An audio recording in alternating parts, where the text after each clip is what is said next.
Friends, సరికొత్త రుచులతో మీ ముందుకు వస్తుంది ఈ రామయ్య ఫుడ్స్. ఒక్కొక్క ప్రాంతంలో ఒక్కొక్క రుచితో పచ్చి పులుసు తయారు చేస్తారండి.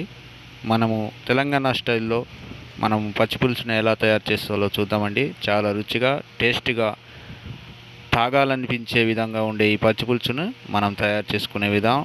ముందుగా సన్నగా తరిగిన ఉల్లిపాయలను మనము స్టవ్ పైన దూరగా వేయించిన పచ్చిమిరపకాయలను, అలాగే ఎండుమిరపకాయలను ఉప్పు వేసి మనము చక్కగా ఆ యొక్క ఉల్లిపాయలు వేసి చక్కగా కలుపుకోవాలండి. పిసుకుతూ కలపాలి, అందులో ఉన్న రసం అనేది బయటకు రావాలి. అప్పుడే దాంట్లో ఉన్న టేస్ట్ అనేది మనకి బయటకు వస్తుంది. కనుక అలా పిసకాలి. పిసికిన తర్వాత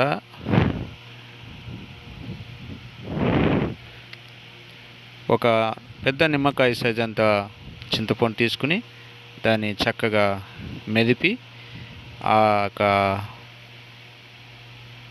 చింతపండు రసంలో ఒక 1/2 లీటర్ అంత వాటర్ని యాడ్ చేసి ఆ వాటర్ని మనము ఏదైతే పచ్చి పులుసు మిశ్రమం ఉందో అందులో యాడ్ చేసుకుని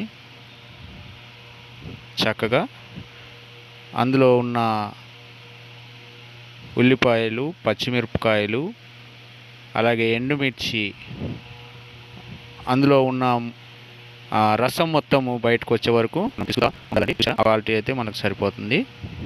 మనం వాటర్ యాడ్ చేసుకోవాలి. పులుపుకు తగ్గ వాటర్ యాడ్ చేసుకుని అందులో ఉన్న ఆ రసం మొత్తం బయటకు వచ్చే వరకు మనము పిసుకుతూ ఉండాలండి.